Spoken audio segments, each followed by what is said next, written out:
نحمده ونصلي علی رسولہ الکریم اما بعد۔ پارہ نمبر 14 سورۃ النحل آیت نمبر 41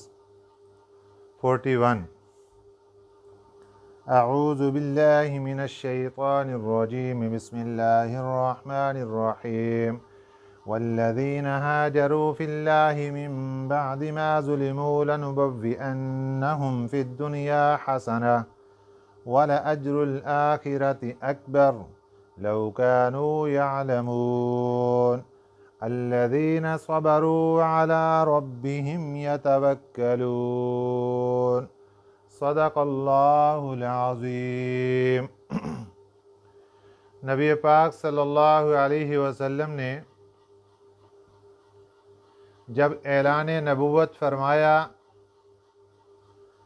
اور آپ کے اس اعلان کو سن کر بہت کم لوگ اسلام میں داخل ہوئے، اکثر لوگ آپ کے دشمن بن گئے۔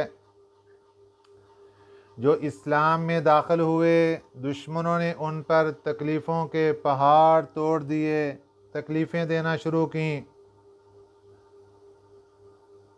ان تکالیف کی حالت میں، اس ظلم کی حالت میں اللہ کی طرف سے اجازت مل گئی کہ آپ مکہ چھوڑ کر ہجرت کر جائیں۔ اسلام کی جو سب سے پہلی ہجرت ہوئی وہ مکہ مکرمہ سے حبشہ کی طرف تھی۔ حبشہ کی طرف پہلے ایک چھوٹی جماعت نے ہجرت کی، اور اس جماعت میں میرے اور آپ کے پیارے پیغمبر سید الاولین والآخرین امام الانبیاء حضرت محمد الرسول اللہ صلی اللہ علیہ وسلم کی لخت جگر آپ کی بیٹی حضرت رقیہ رضی اللہ تعالی عنہا بھی موجود تھی۔ آپ اپنے خاوند حضرت عثمان غنی رضی اللہ تعالی عنہ کے ساتھ مکہ مکرمہ سے حبشہ کی طرف ہجرت فرماتی ہیں۔ حبشہ کی طرف دوسری ہجرت ایک بڑی جماعت کی ہوئی، تقریباً 80 کے قریب ان کی تعداد تھی۔ اس کے بعد مکہ مکرمہ سے مدینہ طیبہ کی طرف ہجرت ہوئی۔ اللہ تعالیٰ نے ان ہجرت کا جہاں پر ذکر فرمایا، ہجرت دو وجہ سے، والذین ہاجروا فی اللہ، وہ لوگ ہاجروا جنہوں نے گھر بار چھوڑ دیا، فی اللہ اللہ کے واسطے۔ گھر بار انسان کسی اور وجہ سے بھی چھوڑتا ہے، کبھی مکان تنگ پڑ جانے کی وجہ سے اچھی سوسائٹی میں چلا جاتا ہے، یہ بھی ہجرت ہے، یہ بھی گھر بار چھوڑ رہا ہے۔ کبھی انسان کاروبار کی وجہ سے ہجرت کر جاتا ہے، کبھی انسان تجارت کے لیے ہجرت کر جاتا ہے۔ لیکن یہاں پر اللہ تعالیٰ اس ہجرت کا تذکرہ فرما رہے ہیں جس کے اندر سب سے پہلی شرط یہ ہے کہ وہ ہجرت اللہ کے لیے ہو۔ جب ہجرت اللہ کے لیے ہوگی تو پھر اس ہجرت کے اندر اللہ تعالیٰ کی طرف سے دو وعدے ہیں جو آگے ذکر ہو رہے ہیں۔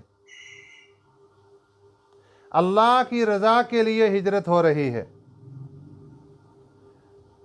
جس کو ذکر فرمایا گیا فی اللہ،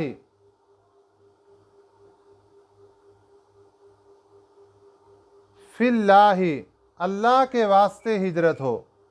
من بعد ما ظلموا، بعد اس کے کہ اس پر ظلم کیا گیا ہو۔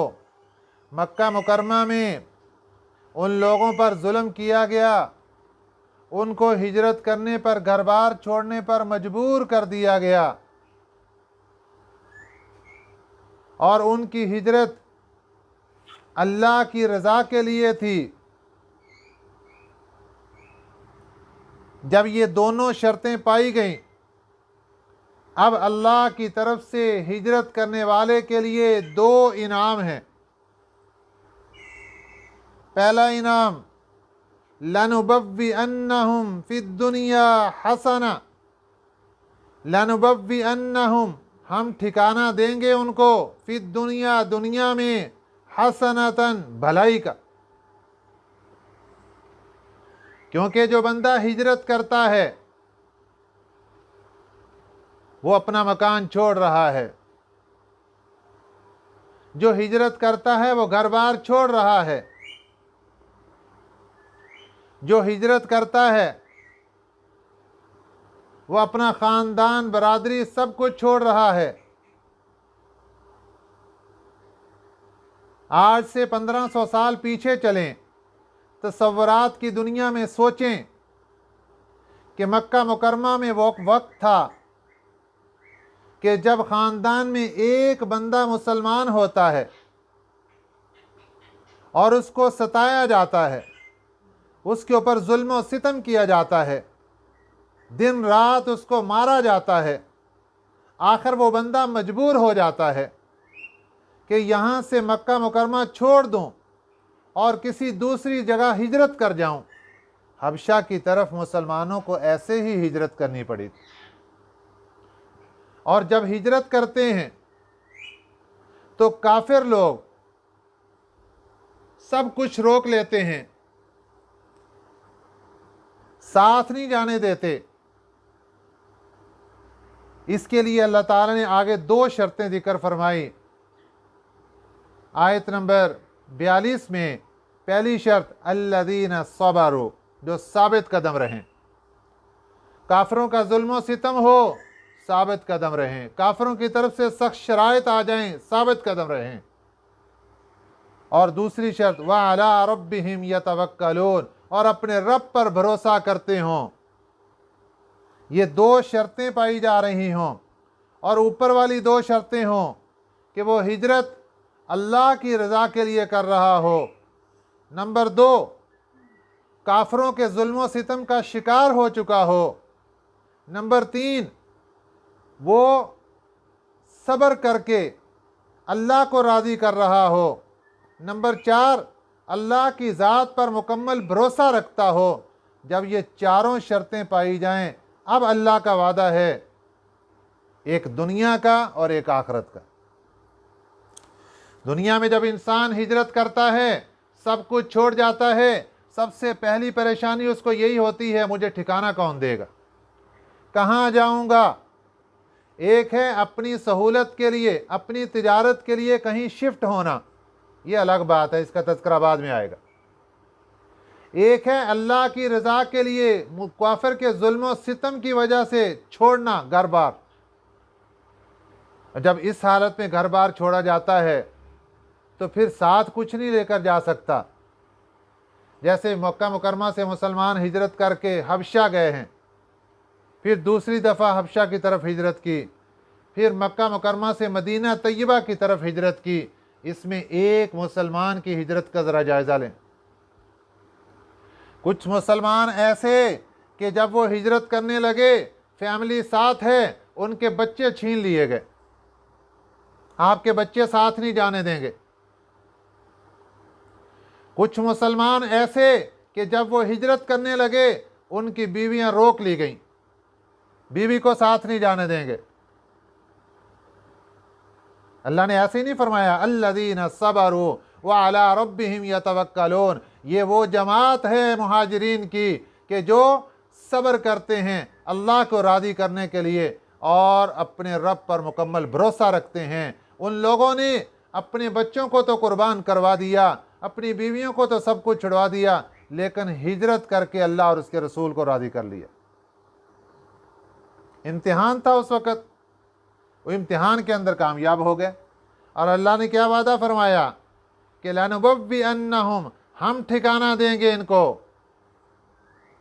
اور ٹھکانہ دینے کے لیے ایک مطلقاً وعدہ نہیں فرمایا، لَنُبَوِّئَنَّهُمْ، لام بھی تاکید کے لیے لے کر آئے، لَنُبَوِّئَنَّهُمْ، پھر دوبارہ نون بھی تاکید کے لیے لے کر آئے اور پکا وعدہ کیا کہ فی الدنیا حسنہ، دنیا میں ہم ان کو ٹھکانہ دیں گے، حسنتاً، بھلائی کا، اچھائی کا ٹھکانہ دیں گے،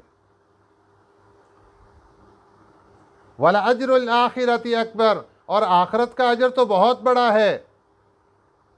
آخرت میں کیا کچھ ملے گا اس کا تو اللہ نے بتایا ہی کچھ نہیں، بس اتنا بتا دیا بہت کچھ ملے گا، بہت بڑا اجر ملے گا۔ دنیا کی بات اللہ فرماتے ہیں دنیا میں ہم ان کو بہت بہترین ٹھکانہ دیں گے، کوئی پریشانی نہیں آنے دیں گے۔ بہترین ٹھکانے سے ایک مطلب یہ ہے کہ ہم ان کو اچھے مکان دیں گے، اچھے پڑوسی دیں گے۔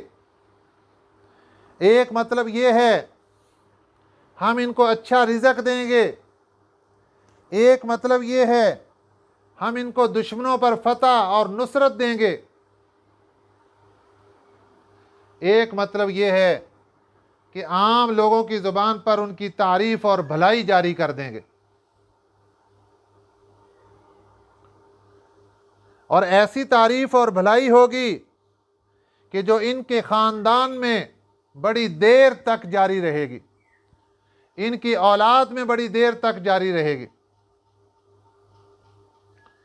اللہ تعالیٰ نے یہ والی ساری صفات اور خوبصورتیاں اور چیزیں ان لوگوں کو عطا فرمائیں جنہوں نے مکہ مکرمہ سے ہجرت کی، خواہ وہ حبشہ کی طرف ہجرت کی، خواہ وہ مدینہ طیبہ کی طرف ہجرت کی۔ پہلے حبشہ کی طرف ہجرت ہوئی اور پھر اس کے بعد سبھی لوگ مدینہ طیبہ کی طرف ہجرت کر گئے۔ کچھ تو ابتدا میں ہی حبشہ سے مدینہ طیبہ آ گئے اور کچھ لوگ تاخیر سے آئے، کوئی غزوہ بدر کے بعد پہنچے، کوئی غزوہ احد کے بعد پہنچے، اور کچھ قافلے ایسے تھے جو حبشہ سے غزوہ احزاب کے بعد پہنچے مدینہ طیبہ۔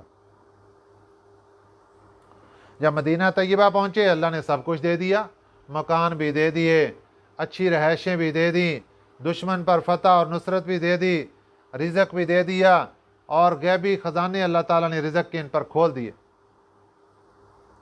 تو اللہ تعالیٰ یہ ساری چیزیں بتا کر ہمیں یہ سمجھانا چاہتے ہیں کہ جو بندہ اللہ کی رضا کے لیے کوئی قدم اٹھاتا ہے ہم اس کو کبھی تنہا نہیں چھوڑتے۔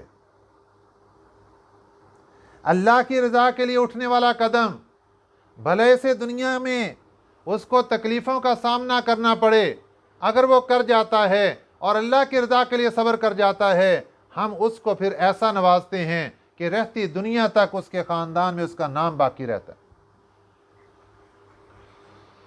والذین ہاجروا فی اللہ، وہ لوگ جنہوں نے ہجرت کی اللہ کے واسطے، من بعد ما ظلموا، بعد اس کے کہ ان پر ظلم ڈھایا گیا، لنبوئنہم، ہم ان کو ٹھکانہ دیں گے، فی الدنیا، دنیا میں، حسنتاً، اچھا، ولاجر الآخرۃ، اور آخرت کا اجر اکبر، بہت بڑا ہے، لو کانوا یعلمون، اگر ان کو معلوم ہوتا۔ یہ اشارہ ہے کافروں کی طرف کہ کافروں نے ستایا، یہ مسلمان چلے گئے ہجرت کر کے، ان کو تو ٹھکانہ مل گیا، سب کچھ مل گیا، کاش کہ کافروں کو بھی یہ پتہ چل جاتا کہ اتنا بڑا بڑا اجر و ثواب اور اتنے بڑے انعامات مل رہے ہیں، اور وہ بھی اسلام لا کر مسلمانوں کے ساتھ داخل ہو جاتے۔ الذین صبروا، وہ لوگ جنہوں نے صبر کیا، وعلی ربہم یتوکلون، اور وہ اپنے رب پر بھروسہ کیا انہوں نے، یہ لوگ ہیں کہ جن کو اللہ کی طرف سے یہ سارے انعامات ملتے ہیں۔ ہجرت کی کئی اقسام ہیں۔ ایک ہجرت وہ ہوتی ہے کہ دارالکفر سے دارالاسلام کی طرف ہجرت کی جائے، جیسا کہ نبی پاک صلی اللہ علیہ وسلم کے زمانے میں حبشہ کی طرف ہجرت کی گئی، یا بعد میں مدینہ طیبہ کی طرف ہجرت کی گئی۔ دوسری ہجرت ہے دارالبدعت سے نکل کر دارالسنت میں داخل ہونا۔ ایک جگہ بدعات کا سلسلہ جاری ہے اور انسان ہر وقت ان بدعات کے اندر گرا ہوا ہے، تو دارالبدعت کو چھوڑ دینا